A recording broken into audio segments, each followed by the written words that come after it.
कंकाल का रहस्य। चौरा गांव के खेतों में इन दिनों खुदाई का काम चल रहा था। असल में इसी गांव से होकर एक अच्छी सड़क गुजरनी थी, इसलिए यहाँ खुदाई शुरू की गई थी। अचानक एक दिन खुदाई करने वाली मशीन से कुछ टकराता है। बाद में जब खोजबीन की जाती है तो वहां से 2 कंकाल मिलते हैं। पुलिस गांव के लोगों से पूछताछ शुरू करती है। आप लोगों को क्या लगता है ये किसके कंकाल हो सकते हैं? अरे साहब, हमें क्या पता ये किसके कंकाल है, आप ही लोग पता लगाइए। हम लोग तो बहुत ज्यादा डरे हुए हैं।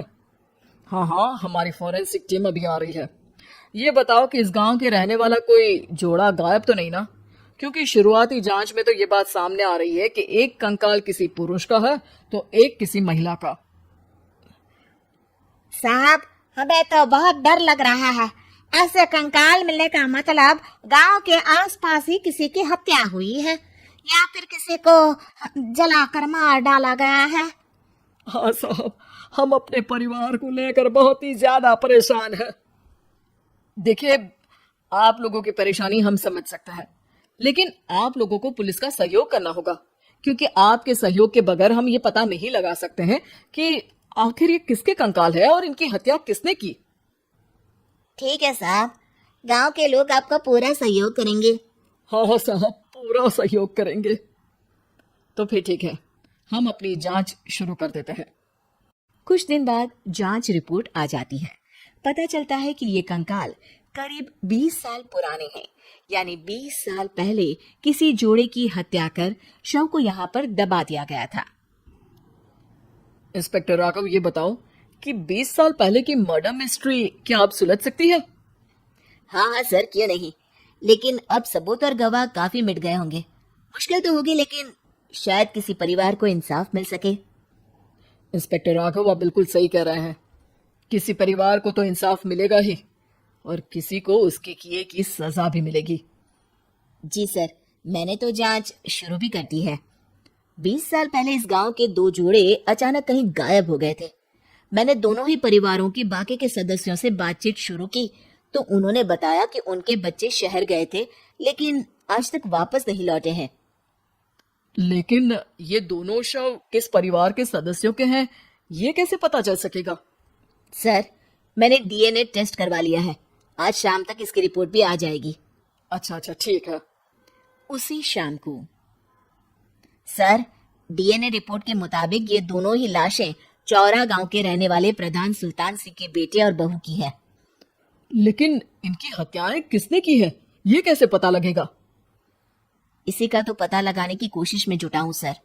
आज सुल्तान सिंह से मिलने भी जा रहा हूँ।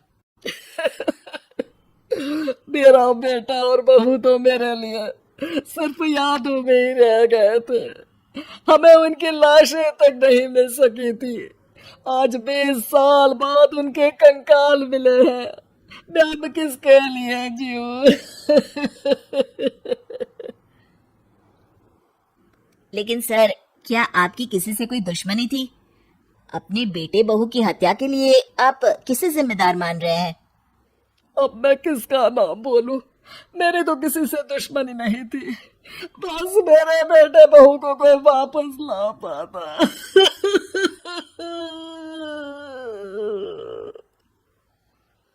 इसके बाद सुल्तान सिंह फूट फूट कर रोना शुरू कर देते हैं। सर, अब आप इनका अंतिम संस्कार करवा सकते हैं। कम से कम इनका शरीर ना सही, इनका कंकाल तो आपको मिला है। लेकिन हाँ, अगर आपको कुछ भी याद आए तो जरूर बताइएगा। मेरी तो बेटा अब उम्र हो गई है, लेकिन मेरे बेटे और बहू के हत्यारों का जरूर पता लगाइएगा, क्योंकि जब तक हत्यारे पकड़े नहीं जाएंगे मेरा मन नहीं मानेगा। सर, हमारी पूरी कोशिश रहेगी हत्यारे को पकड़ने की। लेकिन एक बात बताइए, उस वक्त आपको किस पर शक गया था? उस वक्त मेरे एक ड्राइवर को पकड़ा गया था, लेकिन सबूतों के अभाव में उसे छोड़ दिया गया था। अच्छा, और ड्राइवर पर कैसे शक हुआ था? क्योंकि उस दिन ड्राइवर छुट्टी पर था। उस समय लेकिन लाश क्यों नहीं मिल सकी थी? उस वक्त पुलिस ने बहुत कोशिश की थी, लेकिन दोनों की डेड बॉडी नहीं मिल सकी थी। ठीक है, हमारी तफ्तीश चल रही है, मैं फिर आऊंगा। इसके बाद इंस्पेक्टर वहां से चला जाता है और सुल्तान सिंह अपने बेटे और बहू की याद में खो जाते हैं। कुछ दिन बाद सुल्तान सर, एक बात बताइए, जब आपके बेटे बहू की हत्या हुई थी, उसी के आसपास आपके ही गांव का रहने वाला एक और जोड़ा उसी वक्त गायब हो गया था ना? हाँ सर, अलका और अभिषेक, वो भी मेरे बच्चों जैसे ही थे। तो फिर वो कहाँ है? उनका भी आज तक पता नहीं चल सका, लेकिन बताते हैं कि कुछ साल पहले अभिषेक को गांव के ही किसी आदमी ने मुंबई में देखा था, लेकिन फिर वो गायब हो गया।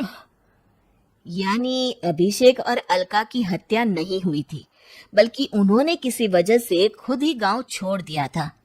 हाँ हाँ, हो सकता है, क्योंकि अभिषेक मेरे बेटे संतोष का अच्छा दोस्त था और उसका मेरे घर भी आना जाना लगा रहता था। हो सकता है कि उसने मेरे बेटे और बहू के बारे में सुन लिया हो और ये गांव छोड़ दिया हो सकता है। उनके परिवार का कोई अब नहीं रहता क्या इस गांव में? अब तो कोई नहीं रहता। एक चाचा थे, लेकिन उन्होंने भी अपना पुश्तैनी मकान बेच दिया है। वो भी अब कहीं शहर में ही बस गए हैं। ओह, अभिषेक और अलका के बारे में भी पता लगाना होगा। हो सकता है कि वही इस हत्या के बारे में कुछ बता सके।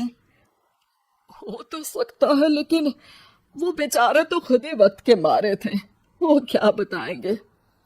फिर भी सर, जब केस दोबारा खुला है तो जांच तो करनी ही पड़ेगी, और इस बार तो लाशें भी बरामद हुई हैं।